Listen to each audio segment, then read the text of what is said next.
ta tekma, ta rezultat je za nas v tem trenutku verjetno tako sladka kot pa zmaga in toliko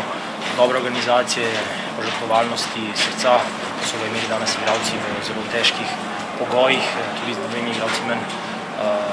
smo bili sposobni parirati, malce sreče tukaj tu pa tam imeli, ampak dejstvo je, da ko si zares s celim srcem v tekmi, tudi na koncu nagradi in morda celo odločilno piko smo danes vzeli za nadaljevanje.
Konec, tuj, konec.